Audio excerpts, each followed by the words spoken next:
Ik wil het met je hebben over de emoties en hoe je die bij jezelf kan onderzoeken. We hebben het de vorige keer gehad over de patronen die je in jezelf kan onderzoeken en kan gaan herkennen. En met de sneeuwbal die gaat rollen van de berg af. En daarin steeds groter wordt en hoe je dat kan volgen en meer van een afstand kan bekijken. Ik wil dat ook nu doen met de emoties. En in emoties zitten ook bepaalde patronen die we daarin kunnen herkennen bij onszelf. Dus ik pik die eventjes eruit om het zo maar even te zeggen. Wat ik met jou wil doen is kijken naar de op- en afbouw van bepaalde emoties. Hoe je daar het best ook mee om kan gaan. Wat emoties je willen zeggen. Wat je nodig hebt om die emoties te dragen. En dat het soms wel ook in je lijf een drempel kan voelen. Om een emotie toe te laten. En als je daar dan mee gaat struggelen, hoe dat een berg kan worden. Wat ik belangrijk vind om mee te beginnen, is dat ook soms emoties in je lijf opgeslagen liggen. En dan een soort herinnering in je lijf vastliggen. Waar je niet altijd meer woorden of een betekenis van hebt. Of het niet altijd hoeft te begrijpen. Soms word je ineens emotioneel of ineens geraakt. En dan is dat gewoon wat het is. Hoe ons lijf reageert. En soms zijn mensen geneigd, of soms best vaak denk ik, zijn mensen geneigd om heel erg te gaan analyseren. Ik voel nu verdriet. Waar komt dat vandaan? Waarom heb ik dat? Heb ik er recht op? Wat moet ik ermee doen? Hoe kom ik er vanaf? Wat ik eigenlijk niet zo interessant vind om te doen. Want als je daar zo mee aan de slag gaat, kun je niet helemaal de emotie doorvoelen, denk ik, zoals je hem in je lijf voelt. Dus ik wil je vooral ook uitnodigen om dat niet altijd te proberen te doen. En soms is het prima, maar zeker als emoties vaker terugkomen, is het prima om ook eventjes te reflecteren van hé, wat gebeurt hier nu? Waar komt dit vandaan? Komt het ergens vandaan of niet? Maar dat hoeft niet altijd. En er zijn regelmatig momenten dat het gewoon een emotie is die je niet goed kan verklaren en die er gewoon is. En dat mag ook. Dus dat vind ik daarin wel belangrijk om te doen. Wat ik vaak zie bij de mensen die bij mij in behandeling komen, is dat ofwel ze eigenlijk de emoties helemaal niet meer goed voelen. En daar hebben we het microtrack ook heel erg voor ingezet. Hoe kun je de kleine signalen in je lijf voelen om dingen helder te maken voor jezelf en weer omhoog te laten komen. Om het zo maar even te zeggen, nou, dat kan je ook met die emoties doen. Ofwel dat emoties heel intens ervaren worden en heel groot. En soms zelfs overweldigend zijn. En waarbij mensen niet meer het gevoel hebben dat ze er altijd helemaal grip op hebben. Of het zelf niet altijd genoeg kunnen dragen. Of hun omgeving, de mensen in de omgeving het niet goed kunnen dragen door de intensiteit. Dat kan er allebei zijn. Natuurlijk kunnen er allemaal varianten tussenin zitten. En kunnen die varianten daartussenin misschien voor jou juist van toepassing zijn. Maar meestal zie ik een van die twee uitersten. Wat kan helpen voor beide is om de emotie op te laten bouwen en af te laten bouwen. En daar eventjes mee te gaan spelen en te gaan ontdekken van wat merk ik dan wat er gebeurt in mijn lijf. Bijvoorbeeld als we het hebben over blijdschap. En als je hem van een schaal 0 is nog niet blij en 10 is uitzinnig blij. Hoe kun je dan langzaamaan die trap oplopen bij jezelf? En wat kun je daarin merken als 0 bijvoorbeeld geen blij is en 1 is een klein beetje met het eerste sprankje van blij. Nou, waar voel ik dat dan in mijn lijf? In mijn geval voel ik dat zo net onder mijn middenrif, ergens in mijn buik. Dan voel ik dan iets alsof het ware iets omhoog komt, zal ik maar zeggen, bijvoorbeeld. En dat is bij verschillende soorten blije gevoelens is dat anders, maar dat is wat ik nu voel. En als ik hem dan weer een beetje probeer wat groter te maken, die blijdschap, dan merk ik bijvoorbeeld dat mijn borstkas wat omhoog gaat en mijn schouders wat naar achter gaan. Dan zit ik op 2. Bij 3 voel ik al dat ook mijn lijf omhoog gaat, mijn borstkas nog groter wordt. En bij 4 merk ik, als ik de emotie verder opbouw, dat ook mijn handen mee gaan doen, zeg maar. Die gaan in het enthousiasme, in de blijdschap mee. Bij 5 is dat nog veel groter en begint ook mijn gezicht volop mee te doen, zoals je kan zien. En zo wordt dat langzaamaan steeds groter en het is leuk, want daarmee, door dit langzaam op te bouwen, tot aan de 10 kun je die hele kleine eerste signalen voelen, maar ook voelen hoe dat het zich dan vergroot.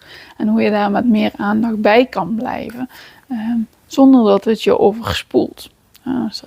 Ik zat net op 6 en dan zit ik echt zo. En 7, dan barst ik al bijna uit mijn vel van het enthousiasme. Ik ben meer van het hele intense soort, zal ik maar zeggen. Wat emoties intens ervaart. Bij 8 merk ik dat ik ook al wat harder ga praten. Dat ik echt naar voren toe wil om ergens naartoe te gaan waar ik zo blij van word.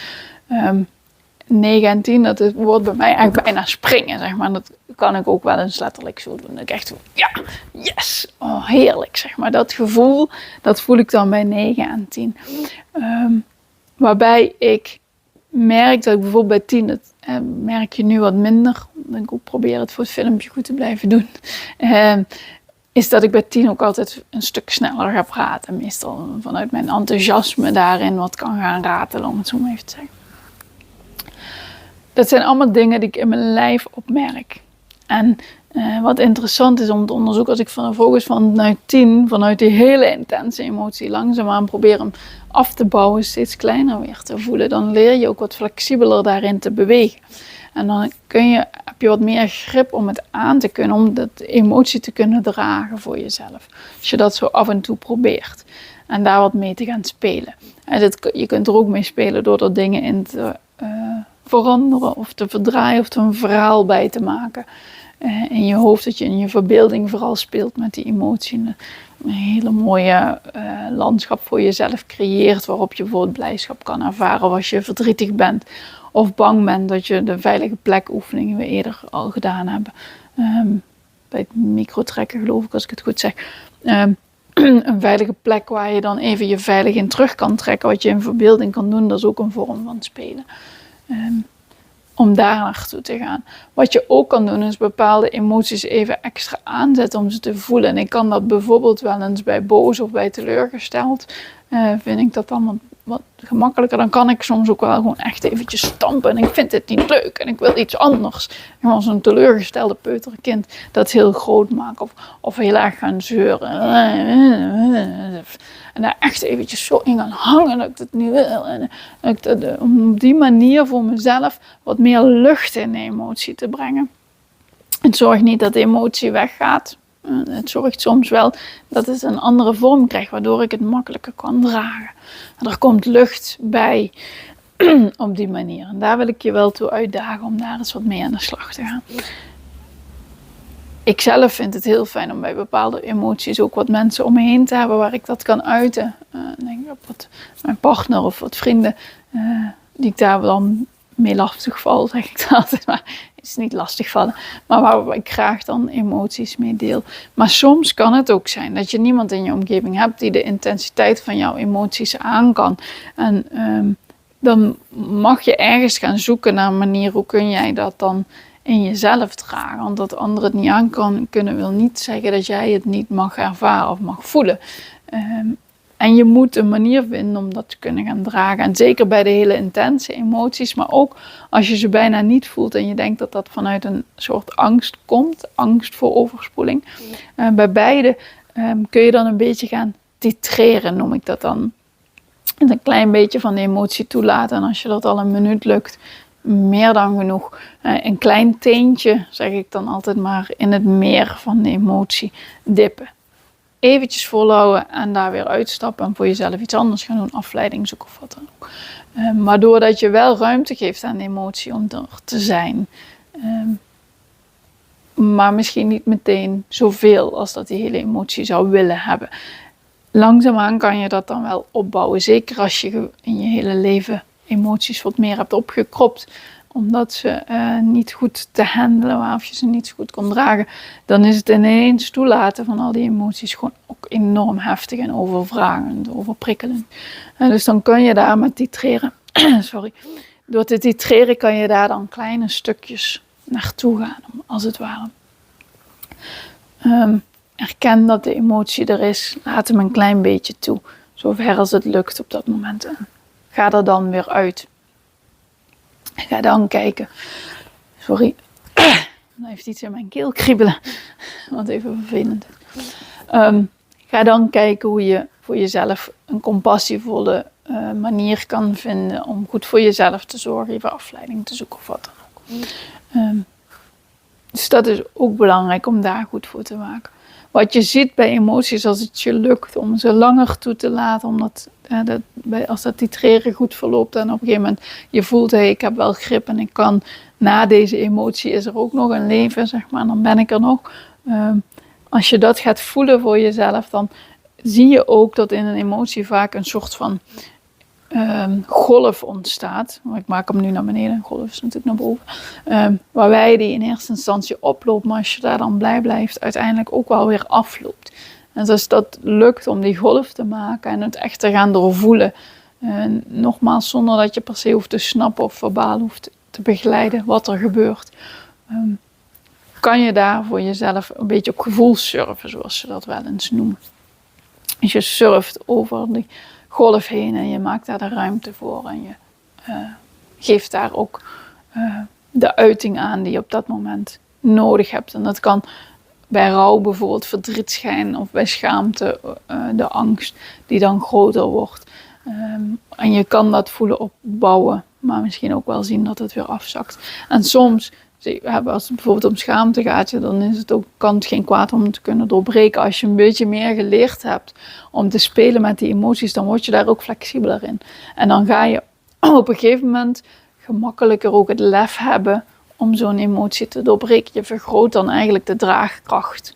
Zonder dat je de emotie verkleint, maar wel de manier hoe jij het kan dragen. Vergroot je daarmee, waardoor dat je ook makkelijker op een gegeven moment kan doorbreken. En bij schaamte kan zeggen, oké, ik doe het nu toch. Ik ga het toch aan. Of ik ga het voor een korte tijd even aan en daarna niet meer. Dat is ook met dat titreren, mag je daarin ook toepassen.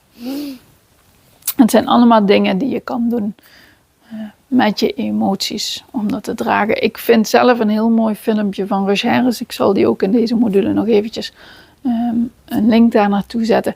Dat is de struggle switch. Dat gaat erover dat je een emotie laat zijn zoals die is en zoals je hem voelt. Zonder dat je daar nog van alles ophangt. En soms kun je bang zijn, maar dan kun je vervolgens ook jezelf zielig vinden omdat je bang bent. En vervolgens word je boos omdat je jezelf zielig vindt dat je bang bent. Nou, zo kan dat langzaamaan zeg maar veel groter worden en allemaal emoties die elkaar opstapelen over één emotie eigenlijk die je in eerste instantie voelde. Die struggle switch mag je uitzetten. Als kanttekening bij dat filmpje, en ik vind het een heel fijn en beeldend filmpje, op het einde zegt hij als je de struggle switch uitzet en je laat je angst gewoon vrij rondvliegen, komt het in een soort walhalla geluid en beeld. Dat vind ik iets te idealistisch voorgesteld, daar wil ik ook eerlijk in zijn. Kijk, het is niet zo dat als je je angst of je verdriet of je boosheid toelaat, dat dan in één keer de wereld geweldig is. Het is nog steeds echt wel verdriet en angst en boosheid, die nog steeds niet fijn is om te voelen en naar is om te voelen. Alleen het is wel minder erg naar als je daar van allerlei of minder erg naar ten opzichte van dat je zo'n emotie nog beplakt met heel veel andere emoties. Dus daardoor wordt het makkelijker te dragen. Dus aan de ene kant het gevoel surfen, aan de andere kant het spelen daarmee en het gaan onderzoeken hoe een emotie voor jou werkt, zorgt voor meer lucht, waardoor je makkelijker kan dragen. Aan de andere kant inderdaad het gestruggel daarmee uitzetten en het struggelen kan zitten in woorden door dingen te gaan analyseren en uit te zoeken, maar ook van ik wil dit gevoel niet voelen en daarop wegduwen. En nou ja, ik heb dat bijvoorbeeld heel lang gehad met huilen. Ik huil heel gemakkelijk. Ook bij alle emoties, of ik nu blij ben of boos ben of verdrietig, het maakt eigenlijk niet heel veel uit. Mijn tranen liggen aan de voorkant, zal ik maar zeggen. Ik zeg wel eens voor de grap, ik geef huilgarantie af bij bepaalde evenementen. Kun je me zo voor boeken. Voorheen had ik daar heel veel last van en vond ik dat stom. En als ik dan al voelde dat die tranen gingen prikken, dan kwam er al een schaamte ook eroverheen dat ik dat niet toe wilde laten. Die schaamte is op een gegeven moment zo groot geworden dat hij ook een eigen leven is gaan leiden. Dat ik nu merk, want op dit moment, ja, ik huil gewoon gemakkelijk en ik huil gewoon veel. En dat is mijn manier om emoties te uiten. Ik vind dat niet meer zo erg. Soms kunnen mijn kinderen nog wel eens eromheen gaan lopen. Grap, oh, mama, ben je nou alweer aan het huilen? Ja, doe ik graag. En dat is ook prima. Dus ik vind het oké dat die tranen er zijn, om welke reden dan ook. Dus ik voel die weerstand niet meer. En alleen die schaamte is een soort eigen leven gaan leiden en die krijg ik daar niet helemaal vanaf. Tenminste, niet altijd. Soms wel, maar niet altijd. Dus wat er dan gebeurt is dat zo'n emotie opkomt. En nogmaals, het maakt me niet heel veel uit welke emotie. Ik voel die tranen prikken en dan in één keer, dan wil mijn lijf zo'n soort tegen gaan duwen als het ware. Dat is die schaamte die daar dan overheen komt. En dat voelt dan ook als een drempel waar ik even overheen moet. En er zijn momenten dat het me lukt om over die drempel heen te gaan. Er zijn ook momenten dat het niet lukt. Wat ik in ieder geval niet meer doe, voorheen ging ik dus die drempel zelf omhoog trekken tot een berg. Om te voorkomen dat ik ging huilen en dat ik het echt in me op ging slaan. Dat doe ik niet meer. Ik probeer mezelf wel een beetje, oké, ik voel nu tranen, komen tranen. Jullie mogen er gewoon zijn. Kom maar gewoon als je wil. En soms komen ze op dat moment, soms komen ze een uur later of een dag later. Een dag later kan soms ook wel. Wat er bij mij namelijk gebeurt, is dat als ik een beetje emotioneel ben, binnen de perken dat ik het makkelijk kan dragen, dan huil ik gemakkelijk. Als ik het moeilijker vind om te dragen, dan komt dat slot erop, als het ware, dat schaamteslot. En dan vind ik het veel moeilijker om te huilen. Dus ik zeg altijd, als ik niet huil, dan moet je je zorgen maken. Als ik nog huil tussendoor, dan kan ik het allemaal nog aan. Dan is het nog te handelen. Op die andere momenten kan ik het ook aan inmiddels. Maar voorheen waren dat wel echt veel lastigere momenten.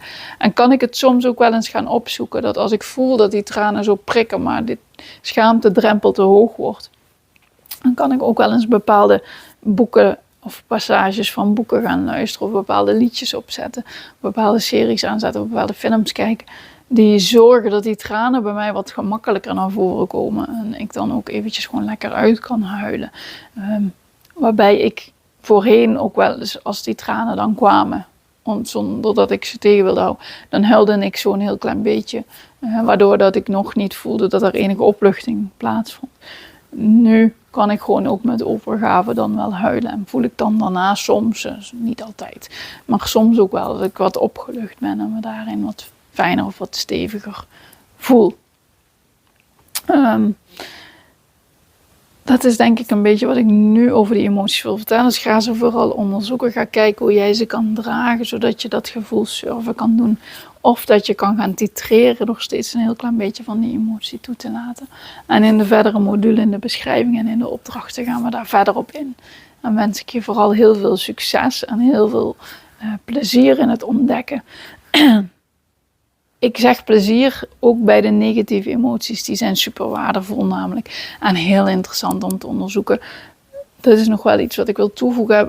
Meestal willen je emoties je wel iets zeggen. En het is interessant om daar ook naar te kijken. Want stel dat ik boos word, wat zegt dat nu? Nou ja, blijkbaar dat er iemand een grens bijvoorbeeld overgaat. Of dat een van mijn principes geraakt wordt. Dat is iets moois en dat geeft mij informatie waar ik iets mee kan doen en waar ik een keuze op kan maken. En stel dat ik ergens bang voor ben, dan betekent dat blijkbaar dat ik iets heel belangrijk vind wat ik niet kwijt wil raken. Dus het is ook goed om achter de emotie te kijken naar wat wil het mij nou eigenlijk zeggen? Waarom gaat mijn lijf nu deze emotie aan mij geven? En kan ik daar dan met zachtheid naar kijken? Kan ik dat stukje bevrienden van mezelf in plaats van daarmee vechten? Zodat ik ook in staat ben om te kijken naar die emotie. Dus dat is iets wat ik ook nog daarin mee wil geven. In de module gaan we het hier verder over hebben met de opdrachten. Mag je vooral aan de slag met jouw emoties. En daarin wens ik je heel veel ontdekplezier. Bij de hele fijne, prettige emoties gaat dat misschien een beetje vanzelf, dat plezier. Maar bij de rafelrandjes of de wat nadere emoties of de emoties die we liever niet hebben, zal dat soms wat moeilijker te vinden zijn. Maar ik hoop dat die nieuwsgierigheid en het speels kijken naar jouw emoties toch ook zorgt voor een soort enthousiasme in de boosheid. Om dingen te kunnen ontdekken bij jezelf en te kunnen zien hoe dingen zich ontvouwen. Dus daarin wens ik je heel veel plezier.